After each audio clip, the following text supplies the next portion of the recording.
Quando a gente fala de champignon de Paris, estamos falando de uma variedade específica, que é essa aqui. Quando a gente fala cogumelo shiitake, a gente não fala champignon shiitake, a gente fala simplesmente shiitake, mas também é uma outra variedade. Assim como o shimeji, que também é uma outra variedade. São os 3 produtos mais utilizados na cozinha aqui no Brasil. Europa, Estados Unidos, outros países onde tem uma tradição de cogumelos muito forte, existem muitas outras variedades. Mas aqui é isso mesmo. Então vamos lá. A cultivação, não do champignon é um caso à parte, mas a cultivação do shimeji e do shiitake acontece de forma idêntica. Hoje em dia, obviamente, eles podem nascer da terra também, mas hoje em dia os cultivos são feitos em toras de madeiras que são suspensas em cavaletes, com vários buraquinhos, onde existe uma mistura de serragem junto com as sementes dos cogumelos, e daí eles nascem. Então, de fato, estes cogumelos não têm absolutamente nenhum contato com terra. O máximo de sujeira sólida que eles podem ter é poeira, que obviamente circula e está presente no ar. Então, esse é um dos motivos pelos quais eles não precisam ser mergulhados em água, porque não tem nenhum elemento sólido para ser retirado. Se a gente quer mesmo limpá-los, a gente precisa ter alguns cuidados. Os cogumelos, na parte de baixo do chapéu, né, aqui eles são extremamente lisos, aqui a água escorre, não penetra, só penetra com uma permanência muito longa, mas batendo ela vai embora. Aqui não, eles têm uma textura como se fosse um monte de laminazinha, como se fosse um pouco um radiador de carro. E aqui é a parte muito delicada deles, onde qualquer coisa que pinga aqui é absorvida, é como aqui literalmente um produto esponjoso. Então, se eu mergulhar o produto na água, ele vai encharcar. Mais uma vez, produto encharcado, quando for para cocção, ele solta um monte de água, perde parte dos nutrientes, encharca e vira papa. Então, muito cuidado com isso. Como é que se limpa então?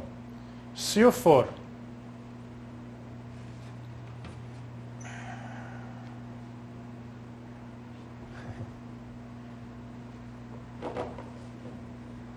mesmo lavar ele, pegar ele aqui na mão, com cuidado,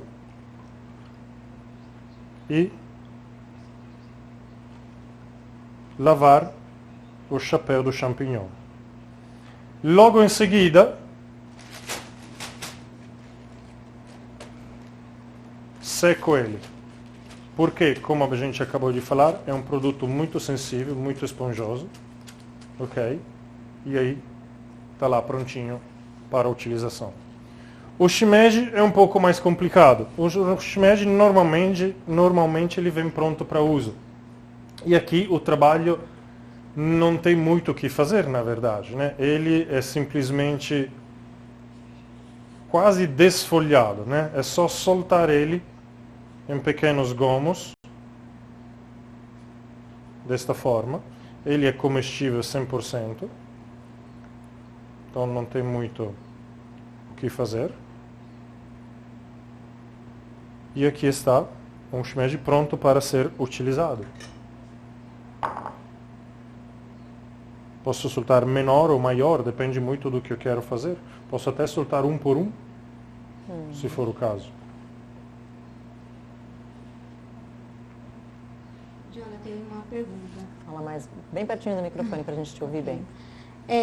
O cogumelo, se eu guardar ele sem lavar em recipiente assim, separado, é lógico, porque ele não vai estar lavado, ele dura 10 dias.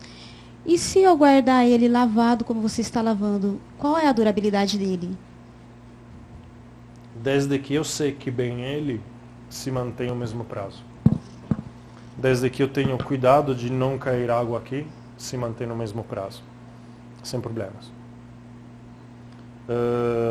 Agora, a durabilidade do cogumelo depende muito do estágio de quando a gente compra ele. Como escolher cogumelos? No caso do shiitake, a gente sabe a idade dele de acordo com o chapéu. Vamos lá. Aqui temos um mais jovem e um mais, entre aspas, velho. Quanto mais o chapéu está curvado e fechado, cobrindo esta parte interna, mais jovem ele é. Quando ele nasce, ele está totalmente fechado aqui dentro. É que nem o champignon de Paris. Ele é novinho, ele está 100% fechado aqui. Na medida que ele fica adulto, velho, vai passando o tempo, ele vai se abrindo e fica que nem um shiitake. Ele abre e expõe toda essa parte. Esse aqui dá para ver, ele já está mais fechado. Então isso aí, dependendo do que for fazer, mais jovem é melhor. Okay? E o sabor muda também? Muda. Sutilmente. Muito sutilmente, só mesmo num teste comparativo lado a lado. Senão não se sente. Certo. No caso do shimeji é a mesma coisa. Okay? Se observar, ele obviamente é um cogumelo menor, mas se observar em detalhes, aqui temos um exemplo, olha só. Um cogumelo já, um shimeji bem, com um bom tempo que ele nasceu, tanto é que o chapéu está totalmente escancarado. E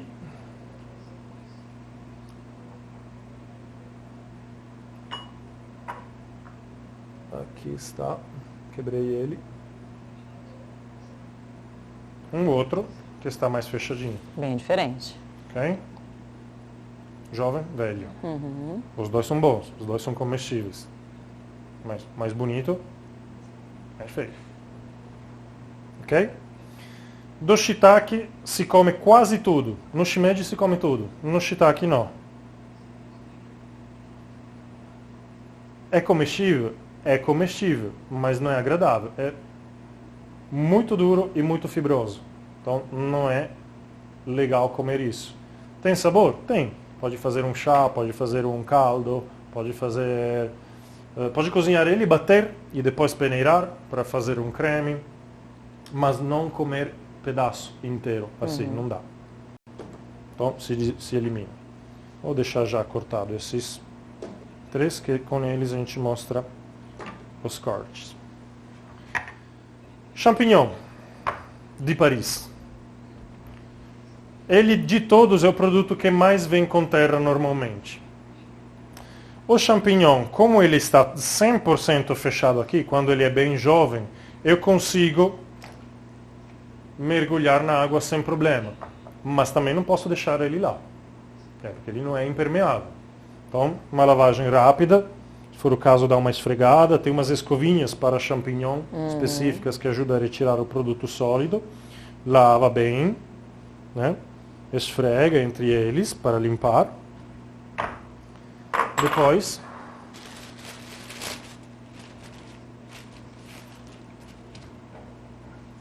recolhe.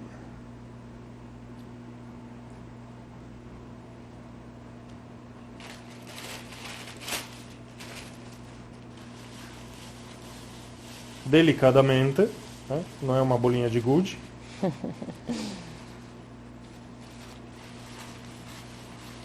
Se dá uma secada e se guarda. Eu recomendo fazer isso somente na hora da utilização, porque nunca seca 100%. Sempre fica um pouco de umidade. Então isso é com relação às nossas 3 variedades de cogumelos. A Luciana Munhoz pergunta se com cogumelo seco, tipo porcini, o processo de limpeza e de corte é diferente? O cogumelo seco porcini normalmente já vem cortado em lâminas. Eu posso eventualmente cortar ele, fazer ele pequenininho, ou utilizá-lo do jeito que está, ou cortar grosseiramente. Ele só precisa, eu posso usar ele seco diretamente na comida, desde que haja um ambiente úmido para ele poder hidratar e soltar o aroma, ou posso pré-hidratar para depois colocar na comida. A hidratação pode acontecer em qualquer meio líquido, desde água, produto mais básico, até um caldo, vinho, licores e por aí vai. Porque o líquido, qualquer líquido vai hidratar ele. Pode até ser cachaça, dependendo do que for fazer. É óbvio que ele vai absorver cachaça, então quando você vai colocar ele na comida, você está colocando cachaça também. É justo uma noção disso que você está fazendo. Mas você pode hidratar ele de qualquer forma, com qualquer líquido. O caldo que fica, obviamente, vai estar aromatizado, porque absorver, como se estivesse fazendo um chá do produto. O que você pode fazer? Dependendo da qualidade do porcini secchi, às vezes ele tem resíduos terrosos. Os bons, vem limpinho. Mas ainda assim tem muitos que vêm resíduos terrosos.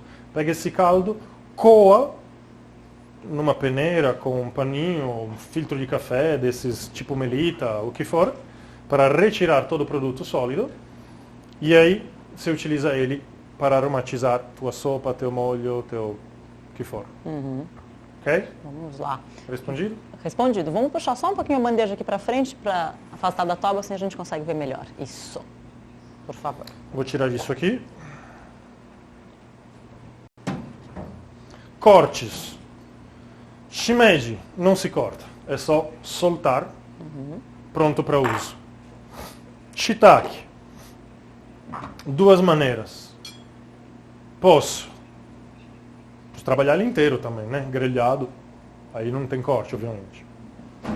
Posso cortar ele em gominhos, maior ou menor, depende do que eu quero fazer. Né? Normalmente se trabalha assim para ter uma textura um pouco mais presente, por exemplo, para uma guarnição, não para um molho, porque ele tem um pedaço muito grande. Ou eu posso trabalhar ele laminado, tanto inteiras como na transversal, se eu acho que ele é muito grande.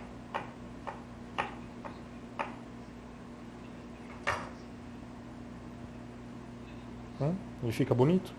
É lindo, estava pensando nisso agora, parece uma escultura da natureza, né? Cogumelo, sim, exatamente. Como todo produto da natureza. É uma escultura, né? E, sim. E ele, para manter essa forma, todo cogumelo é perfeitamente comestível cru. É só uma questão de hábito cultural. Posso colocar perfeitamente numa salada do jeito que está. Assim não é muito agradável, mas assim cortado fino, sem problema algum, ele fica excelente. É só mesmo uma questão de hábito. Com o gosto. Mas zero problema. Super proteico, né? Tá super bem para a saúde. Champignon. Tanto inteiro.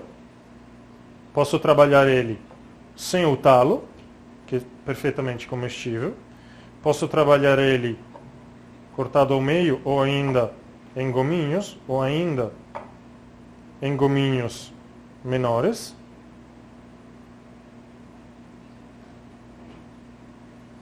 Posso trabalhar ele laminado.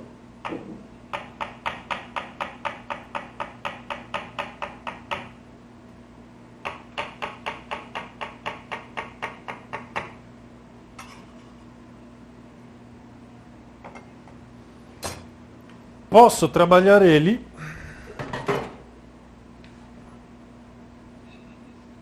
dá um trabalho danado, mas é possível. Gera também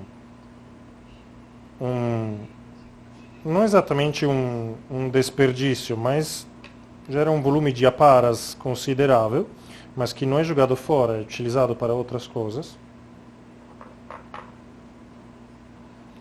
Isso aqui que eu estou utilizando se chama mandolina, é um fatiador de legumes. Okay. Daqui eu faço as minhas fatias. E das minhas fatias, se eu quero fazer uma mini brunoise,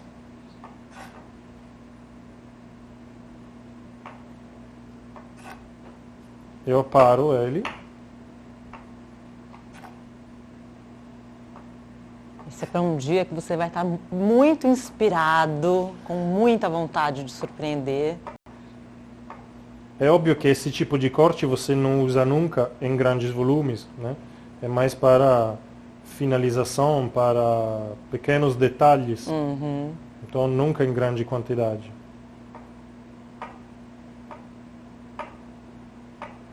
a menos que você tenha um exército trabalhando.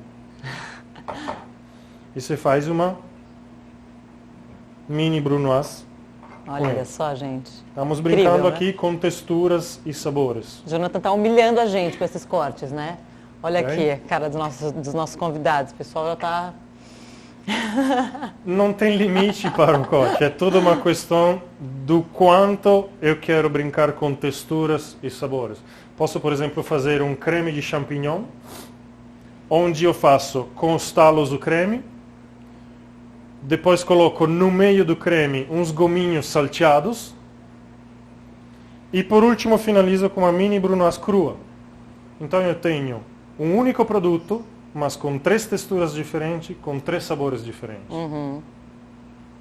Em um prato que é um produto só, mas tem estética, tem texturas e sabores contrastantes entre eles. Demais. Antes da gente ir para as raízes, Jonathan, a Michele Elo André pergunta como é que a gente sabe se o cogumelo está ou não bom para o consumo? Acho que tem um pouco de Em que sentido? No uma sentido preocupação em consumir um cogumelo que esteja estragado, fazer mal à saúde. Acho que é um produto que tem um pouco mais de cuidado, né? Mesmo conceito. O produto tem que estar seco.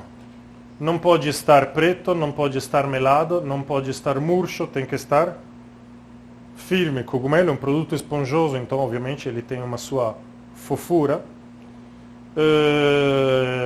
Mas basicamente isso, seco, sem parte. Quando a gente vai comprar ele, normalmente vem em embalagem, bandejinhas com plástico. Se ele estiver melado, se ele estiver escuro, se ele estiver preto, evita, procura o produto mais fresquinho, firme. O odor inteiro. muda também? Não dá para sentir porque ele está isolado, né? Ele está em uma bandejinha filmada, Fechado. então não dá para sentir o cheiro. Tá.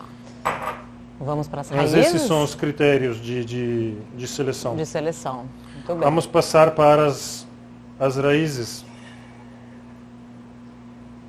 Depois daqui a gente faz um belo creme. Opa.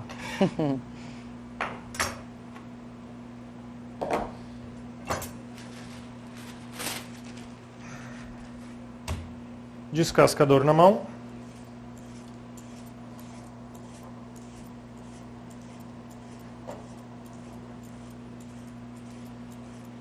Nada como a prática. Pronto. Como a prática e Aqui um bom do lado. descascador, né? É. Também. Nabo, não vou utilizar ele inteiro, então vou só pegar um pedaço.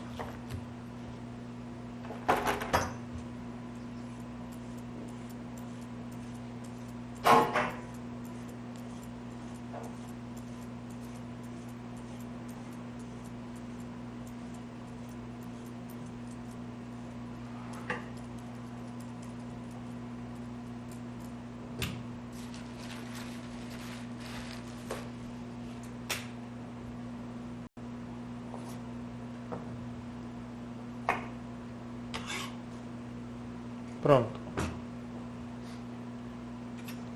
Da cenoura, vamos lá, a gente já viu brunoise, já viu macedônia. Vamos ver dessa cenoura aqui um produto, vamos ver de novo a julienne, que apesar da gente já ter visto, é super interessante vê-la com a cenoura, que é diferente. Vamos ver também brunoise. E da cenoura a gente pode fazer também o paisan, que a gente fez com a abobrinha anteriormente.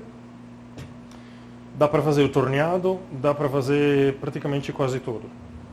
E daqui do nabo nós vamos fazer, aliás, vamos fazer a brunoise e julienne daqui e vamos fazer batonette e macédoine daqui do nabo. Para a julienne da cenoura nós vamos utilizar a mandolina que nos ajuda. Dá para fazer na mão, mas para que complicar quando a gente pode facilitar? Então vamos lá. Começamos fazendo fatias muito grossas. Vamos afinar um pouco.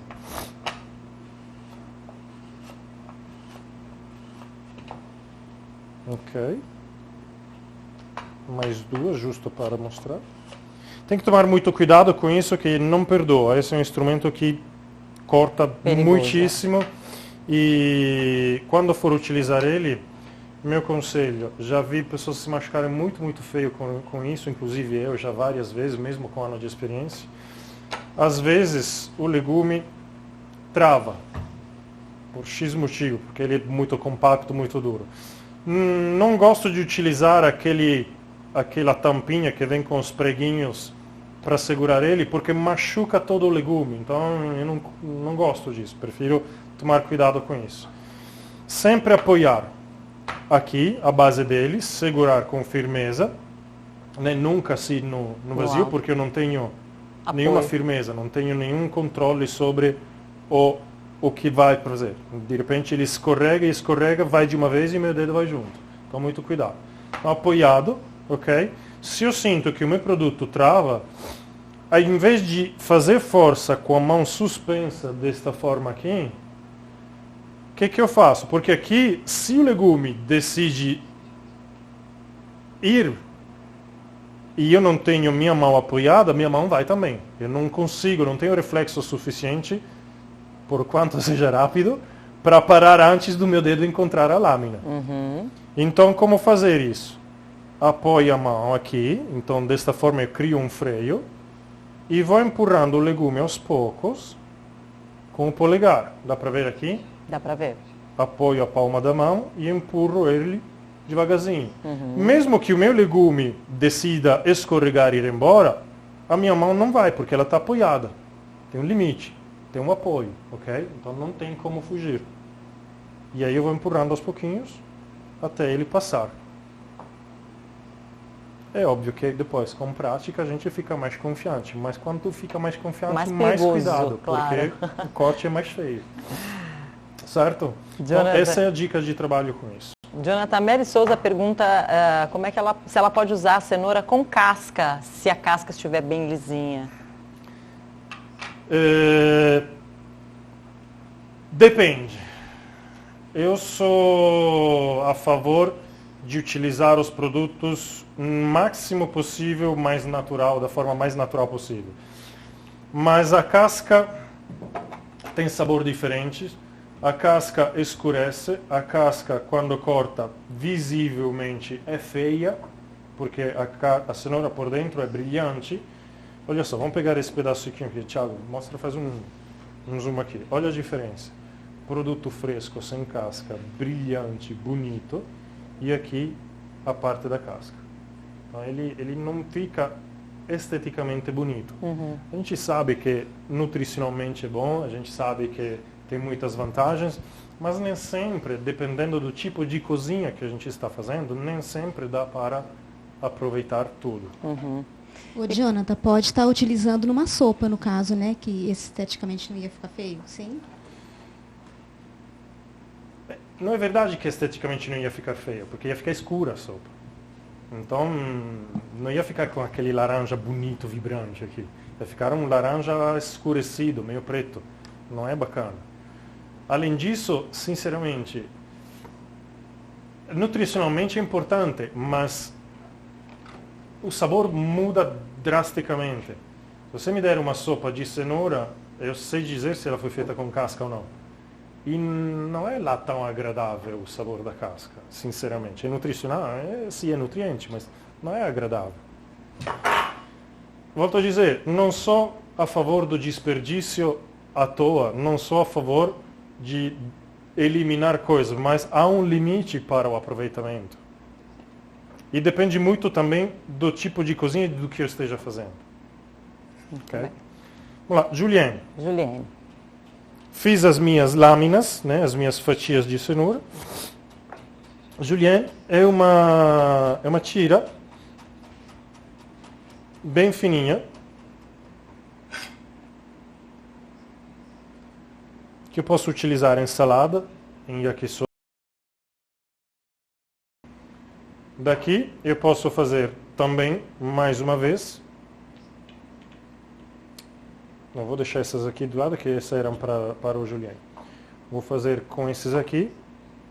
Para fazer um brunoise, ou qualquer tipo de cubo, ou batonete. É um produto cilíndrico. Então, primeiro, para eu conseguir um quadrado ou um cubo, eu preciso dar primeiro a forma de paralelepípedo. Então, vou arredondando ele, quer dizer, arredondando não, vou regularizando ele, gerando o menor possível de aparas. Ok? Eu só passo para o próximo estágio quando o meu paralelepípedo tem uma forma regular. Se ele estiver torto aqui, eu não tenho como exigir um corte preciso depois. Então o primeiro passo é deixá-lo certo agora.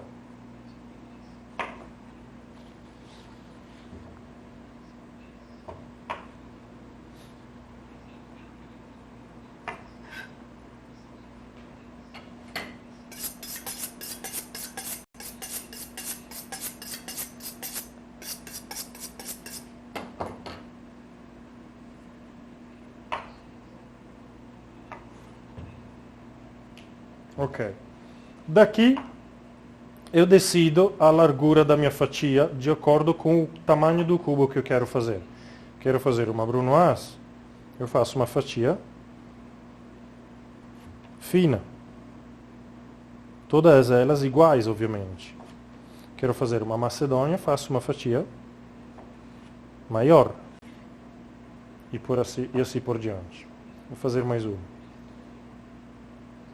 Jonathan, todos esses cortes podem ser feitos nas demais raízes ou não? Sim. Sim. Todo produto pode ser feito também nos outros produtos, na beterraba, pode ser feito em qualquer produto cilíndrico, na verdade.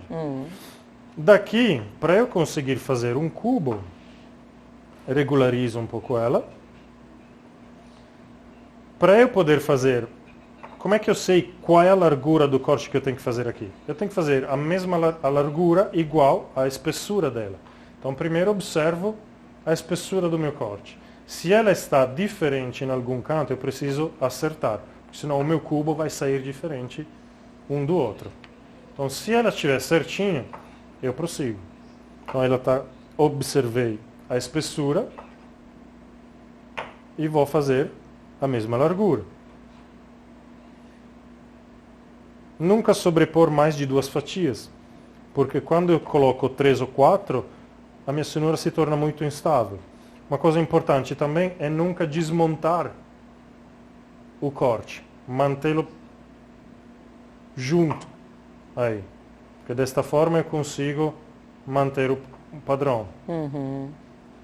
Daqui, de novo, de que largura eu vou cortar o meu cubo? Da mesma largura da altura e da lateral. Então aqui eu vou olhar, né, vou observar e vou cortar ele. E assim consigo fazer um cubinho certinho. Pura geometria. Pura geometria. É isso porque estamos na parte fácil da cozinha. Quando a gente fala de cocção, entramos em física e química. E aqui tenho o meu cubo. Ok? Ok.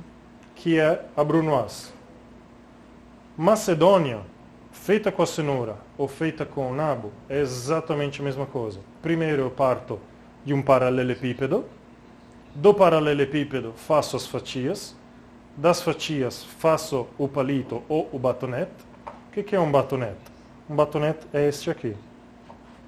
Um batonete é um palito com uma seção quadrada. O que é uma seção quadrada? É quando você pega o teu palito, você pega olha a lateral dele e você vê um quadrado, não um retângulo. Isso aqui é o nosso batonete. Batonete tem tamanhos variados, não existe uma regra específica. Pode ser deste tamanho, pode ser do tamanho de um palito, de um fósforo. Daqui, mais um cubo. Isso é brunoise? Não é mais. Isso aqui já é macedônio. Macedônio. Posso fazer isso com cenoura, posso fazer isso com nabo, posso fazer isso com a beterraba. Okay? Como o produto é redondo, como é que se trabalha ele neste caso? Vou mostrar para vocês. Só deixa eu tirar essas coisas daqui para liberar mais a tábua.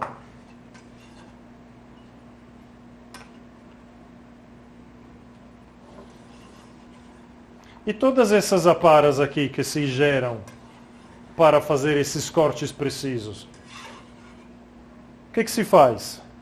Cremes, purês, caldos e por aí vai. E por que é tão importante ter essa precisão nos cortes? Estética e padrão de cocção. Basicamente é isso. Tenho duas opções aqui para descascar a minha beterraba. Ou com o descascador ou com a faquinha.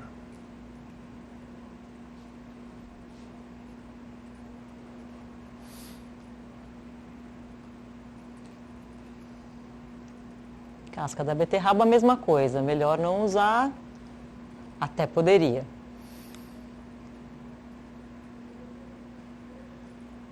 Até poderia. É que nem a casca de banana, né? Dá pra se brincar. A casca de banana empanada e frita tem a mesma textura de um bife à milanesa. Mas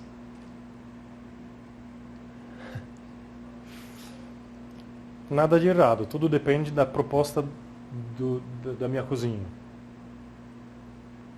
Então daqui, para chegarmos no mesmo nível de palito ou de cubo, é o mesmo conceito. Só que, como o produto é redondo, a quantidade de aparas vai ser maior.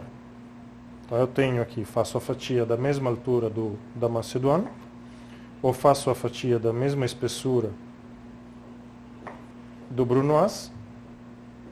Okay? Eu posso fazer meu brunoise, mas daqui preciso primeiro regularizar a forma. Senão não tem como sair um cubo. Okay? E daqui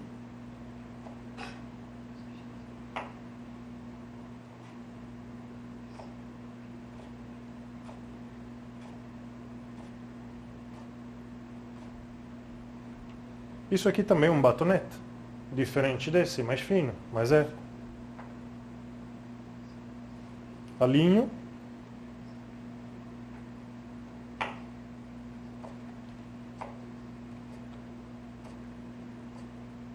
E para dar tempo da gente mostrar também o nabo, vamos escolher só esse corte de beterraba e fazer um diferente? Sim.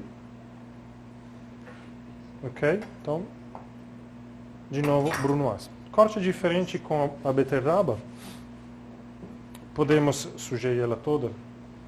Ele fica muito interessante em determinadas preparações, quando a gente faz ela. Vamos fazer com o nabo uma diferente? Pode ser? Ok. E aí a gente mostra um pouquinho de todos. É.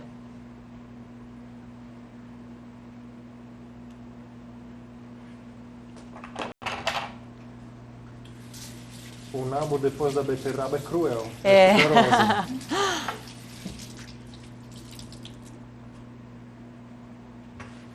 A gente tem tanta coisa legal para mostrar, mas não temos todo o tempo, infelizmente. E aqui dava para passar o dia todo, Jonathan, né?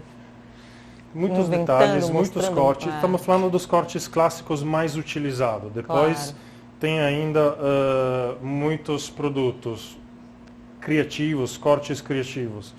Daqui, novamente, vamos lá. Um corte diferente que a gente não viu até agora. Posso fazer... Vou fazer uma coisa interessante para vocês. Esse tem um nome específico? Não. Aqui estamos falando, pode ser chamado de corte moderno, não tem um nome. Okay? Até aqui, obviamente, é uma meia-lua, nada demais. Daqui eu posso, apesar dele estar redondo, ainda não está muito preciso. Então eu posso ainda acertá-lo mais, para deixá-lo bem. Aí já entramos um pouco no mundo dos torneados. Mas aí ele fica extremamente lisinho, bem regular, ok? Fica mais certinho para a cocção. E daqui eu posso criar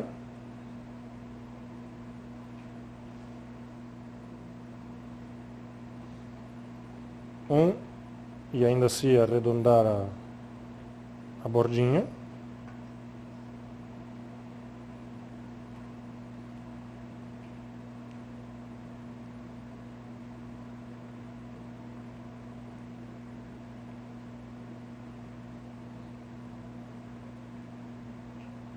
Por que se aparam essas arestas?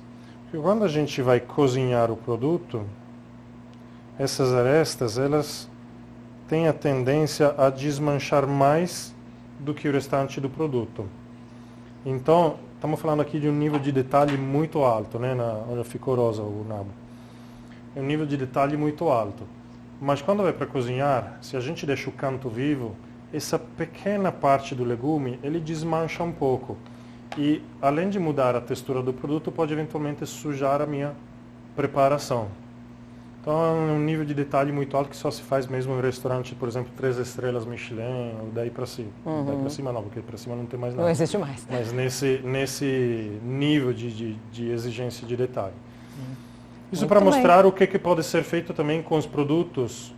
Essa mesma forma pode ser atingida tanto com a cenoura como a beterraba, ok?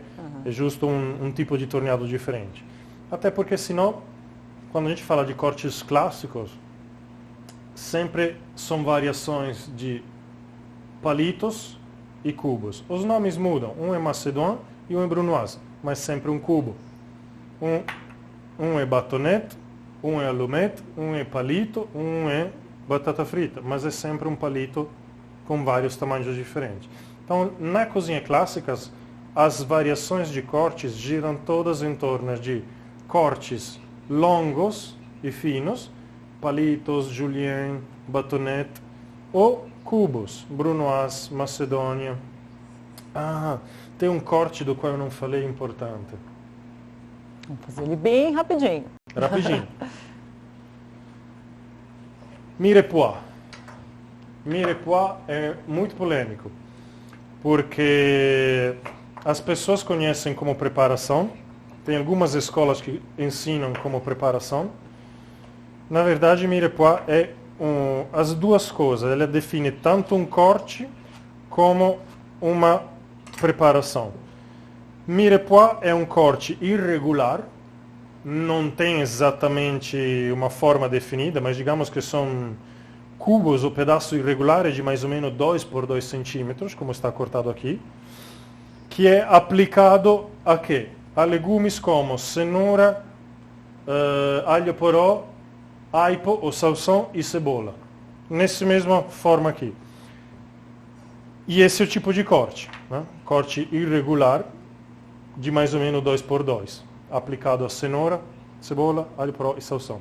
A preparação Mirepoix é um mix desses produtos, onde eu tenho normalmente 50% de cebola, 25% de salsão, 25% de cenoura. E é utilizada como guarnição aromática para caldos e fundos. Depois, obviamente, ela é retirada e se utiliza o líquido. É utilizada desta forma. Ela pode ser refogada ou não. Mas é isso que é conhecido como Mirepoix, dessas duas formas. Jonathan, o que a gente vai aprender na próxima aula? Nas próximas aulas nós vamos falar de leguminosas e legumes flores. Mais uma vez, com o mesmo conceito de escolha, cortes, armazenamento. Muito bom. Então, não saiam daí. 4 recadinhos para vocês. Agora, às 19 horas, começa a nossa reprise para você conferir de novo todos os detalhes do que vem rolando ao longo dessas aulas, tá bom? Não se esqueçam que a Educar tem uma promoção incrível, que é um desconto de 35% para você adquirir esse curso que o Jonathan está dando para a gente. Você vai receber um material complementar com mais de 200 páginas, aula bônus e muita informação que vai ajudar você a se profissionalizar dentro desse assunto, tá bom?